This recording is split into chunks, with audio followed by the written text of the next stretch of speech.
Bonjour à tous. Merci beaucoup à l'association Quantique, à Défi et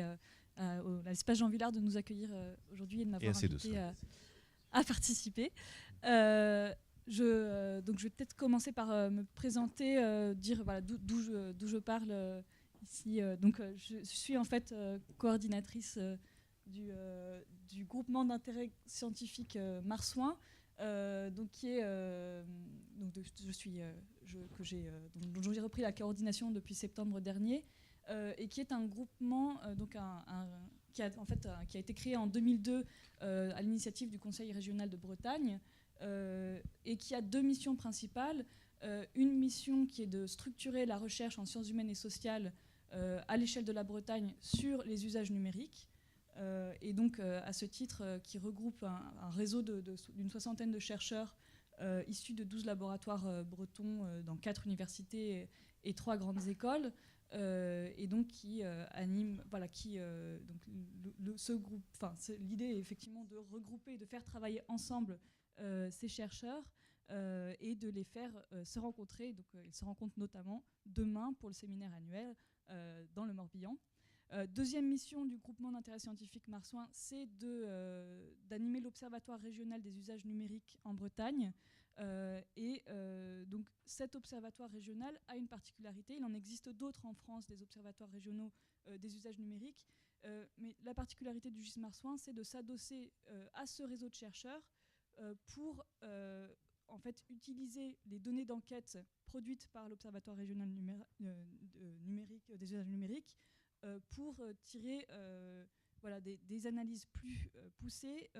issues de recherches multidisciplinaires à partir de ces données d'enquête qui concernent en fait 3 publics différents: les ménages bretons, les entreprises et les collectivités territoriales. Il y a effectivement une enquête chaque année qui est menée aussi sur les collectivités territoriales. Alors, je vais en fait aujourd'hui intervenir plutôt, non pas tellement avec ma casquette Marsouin, mais plus avec la casquette que j'ai laissé tomber en arrivant à Marsouin en septembre, puisque j'ai travaillé dans le cadre d'une thèse que j'ai donc interrompue sur une thèse en géographie sociale et urbaine sur les inégalités numériques dans les quartiers populaires, avec donc un terrain qui était stéphanois, puisque je m'intéressais aux usages numériques usages et non-usages numériques d'habitants de 2 quartiers populaires de l'agglomération de Saint-Étienne, donc avec une méthode ethnographique et une approche par contre qui est géographique, avec un questionnement qui est sur la dimension sociale des inégalités sociales, en essayant voilà, donc c'est un débat qui s'inscrit dans les recherches sur le rôle de l'espace dans la persistance et voire le renforcement des inégalités sociales. Et il s'agissait d'interroger, dans le cadre de ce débat sur le rôle de l'espace dans la permanence des inégalités sociales, l'interroger le rôle, ce qu'Internet change à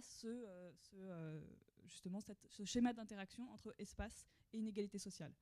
Donc j'en parlerai plus précisément en deuxième partie. Je voulais d'abord commencer par reprendre justement, reparler un peu des thèmes. Donc je vais être un peu redondante à certains égards avec Valérie, parce qu'effectivement on a une analyse qui a pu s'appuyer sur 15 années de recherche également sur ces questions d'inégalité numérique. Et justement, je voulais revenir sur pourquoi je parle d'inégalité numérique plutôt que de fracture numérique. Donc Valérie l'a bien précisé, le terme de fracture numérique est une expression voilà, qui est en partie inadaptée pour rendre compte des manières multiples dont les inégalités numériques justement reproduisent des inégalités sociales existantes, puisqu'il suggère une division binaire entre des connectés et des non connectés,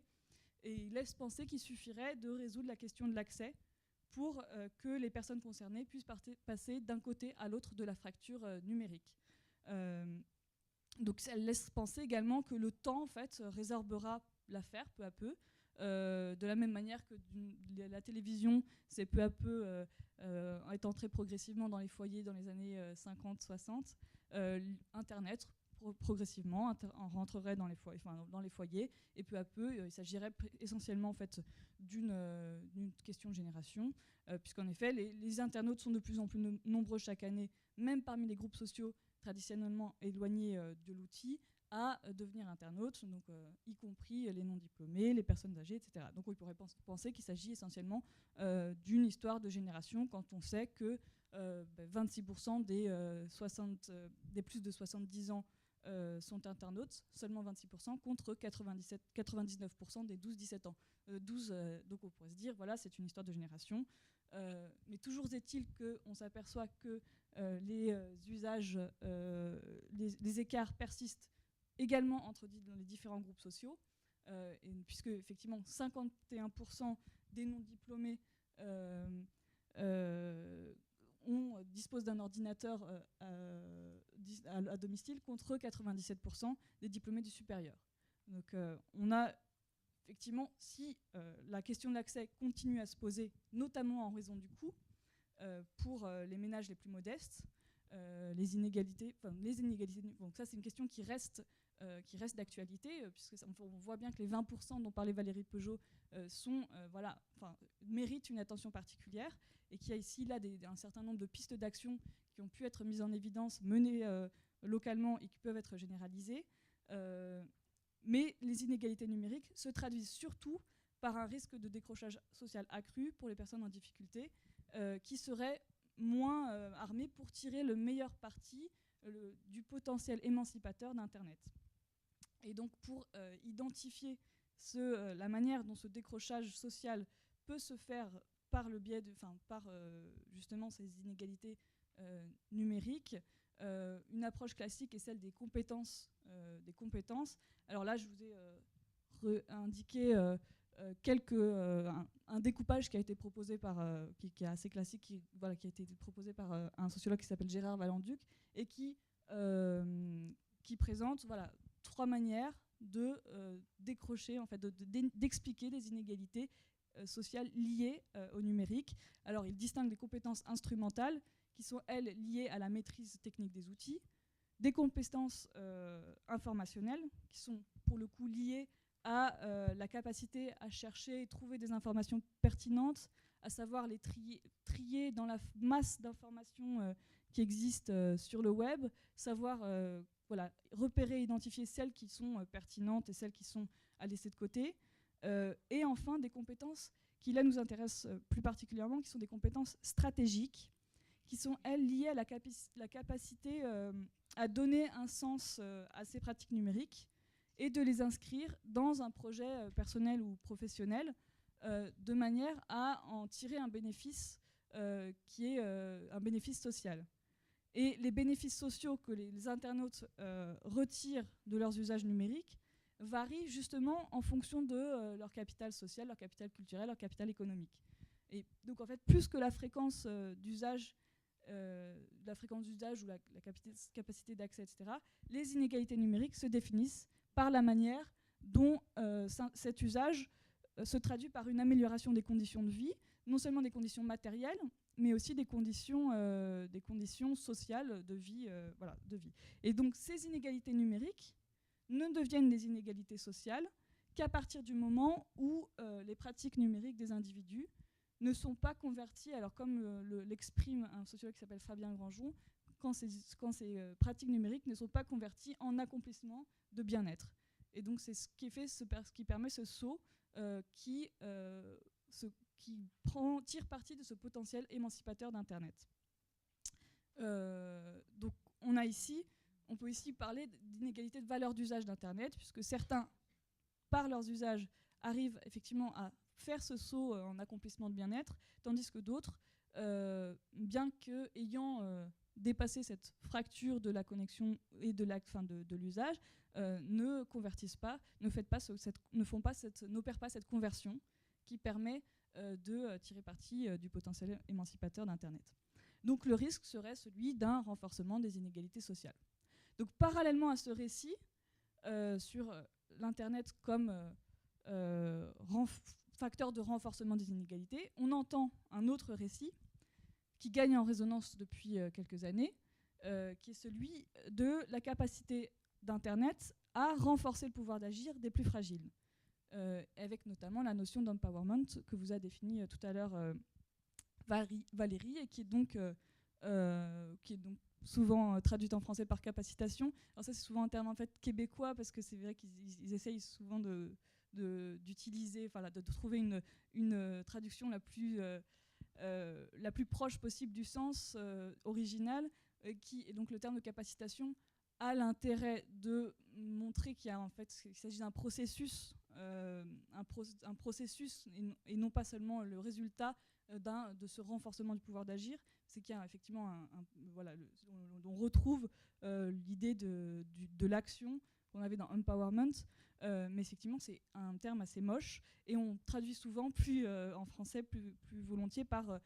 pouvoir d'agir ou renforcement des capacités. Et effectivement, l'intérêt de ce terme de pouvoir d'agir est de renforcer la dimension politique et citoyenne en fait, de cette question des capacités à agir dans le monde. Un autre Québécois qui est Serge Proulx dit souvent puissance d'agir. Puissance d'agir. Ouais. En puissance. Voilà, donc effectivement, les Québécois aiment bien innover lexicalement pour éviter les mots anglo-saxons. Donc là, je propose une autre définition qui serait le processus par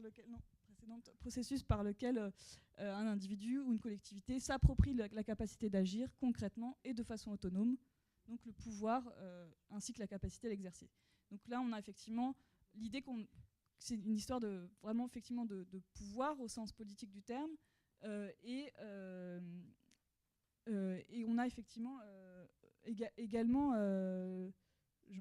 j'ai perdu le fil de ma pensée, mais c'était voilà, donc le pouvoir effectivement est une dimension qui est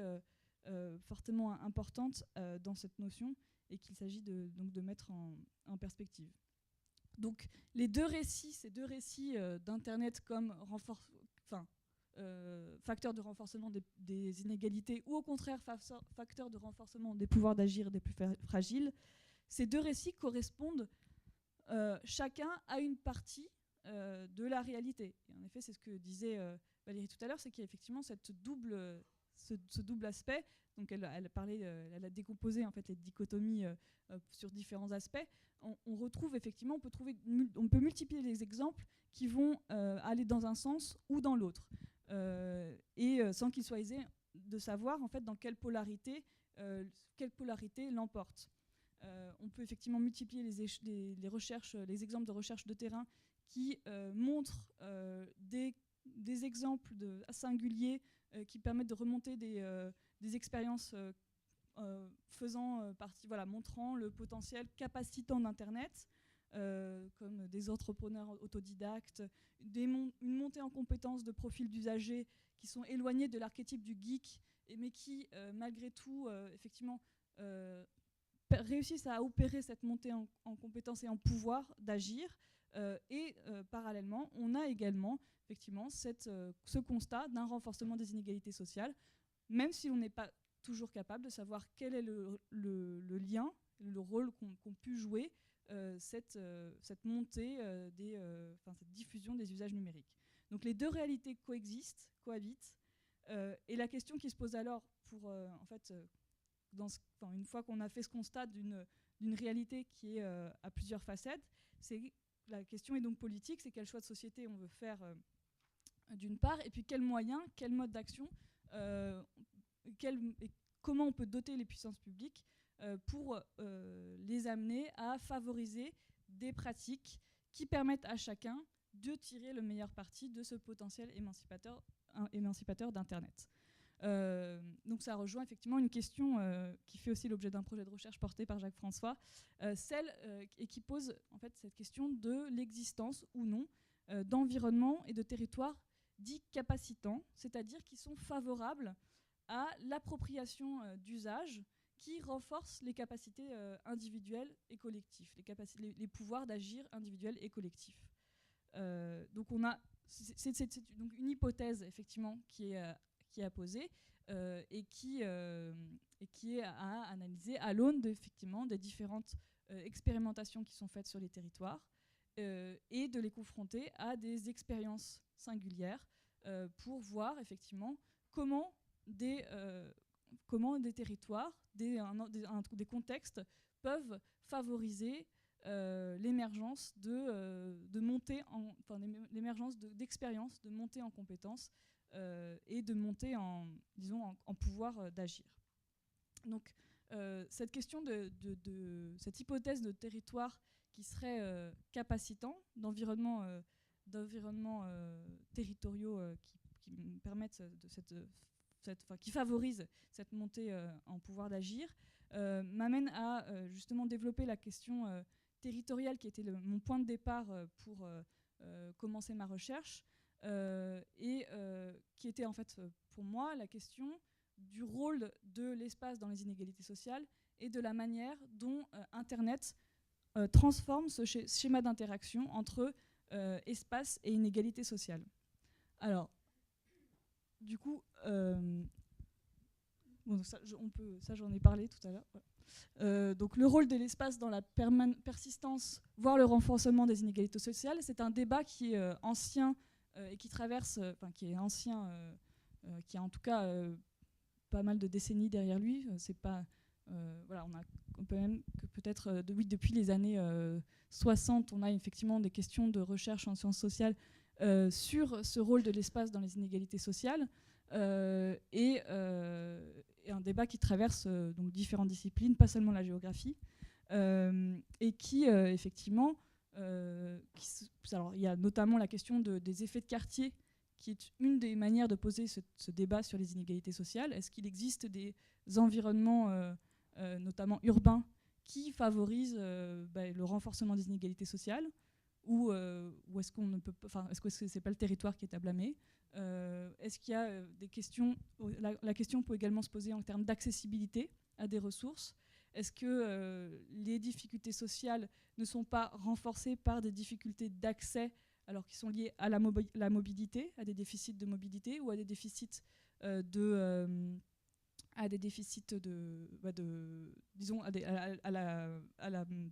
aux caractéristiques territoriales des lieux que se sont appropriés les individus. Parce que justement les inégalités spatiales ne renforcent pas ces inégalités du fait de l'inégale dotation des différents territoires en équipement, en diversité de services sociaux, de services même commerciaux, etc., voire même tout simplement de dispositifs territoriaux qui favorisent la rencontre. Le fait d'être dans une ville ou dans un environnement urbain où la rencontre est facilitée, ça peut permettre effectivement de renforcer des inattendues qui vont produire des coopérations, des échanges de savoir, des échanges de connaissances ou même des échanges qui peuvent être marchands. C'est également inclus là-dedans. Donc c'est un débat qui est ancien, cette question du rôle de l'espace. Et même si il existe de multiples manières de répondre à cette question à travers les différents travaux de terrain qui ont pu être menés dans différentes disciplines, et personne effectivement n'a de réponse définitive sur ce sujet, mais tout le monde s'accorde à dire que tout le monde s'accorde à dire que en tout cas l'espace joue un rôle sur ces inégalités sociales. Donc la question que j'ajoute dans ce débat-là, c'est quel rôle joue Internet dans ce schéma d'interaction, puisque Internet a comme promesse contenue en lui ce bouleversement des contraintes spatio-temporelles qui permet à tout un chacun d'accéder de n'importe quel lieu connecté aux mêmes ressources numériques. Alors en fait, dans la réalité, on voit que quand on regarde un peu plus précisément, d'un ordinateur à un autre, on ne va pas accéder aux mêmes ressources. Non, par exemple, parce que d'un pays à l'autre, il va y avoir des restrictions, il va y avoir une censure. Ça c'est une des manières de le voir, mais aussi parce que certains contenus sont payants, donc on n'a en réalité pas le même accès à tout. Mais disons que potentiellement, dans l'idée des pionniers de l'Internet, on avait effectivement aussi cette dimension spatiale qui était présente, puisque c'est le réseau Internet permettait de réaliser l'isotropie, donc c'est-à-dire on gomme les différences territoriales en permettant de n'importe quel point connecté d'accéder aux mêmes ressources numériques.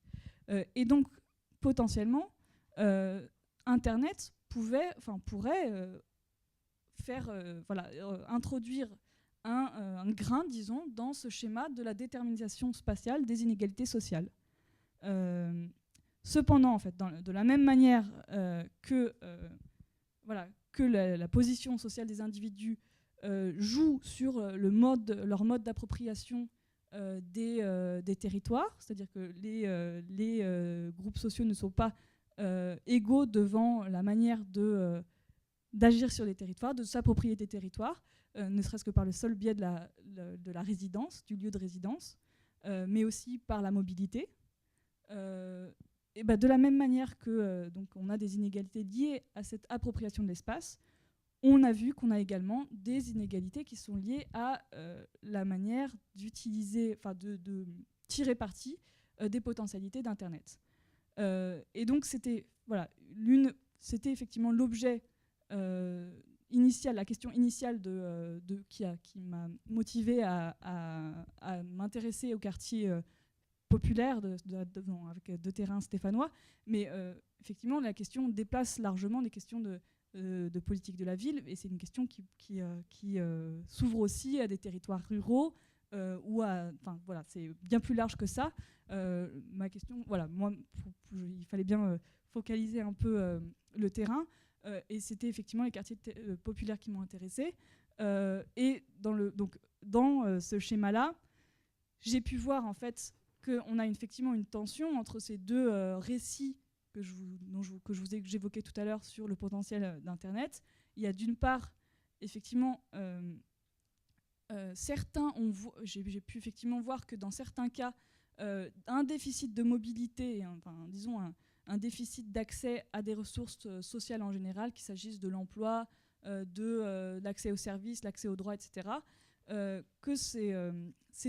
c'est lié à des déficits de mobilité ou de vie très contrainte liés à un handicap qui empêche de sortir de chez soi, ou le fait d'avoir une vie très contrainte par le temps consacré à la famille pour les mères de familles monoparentales.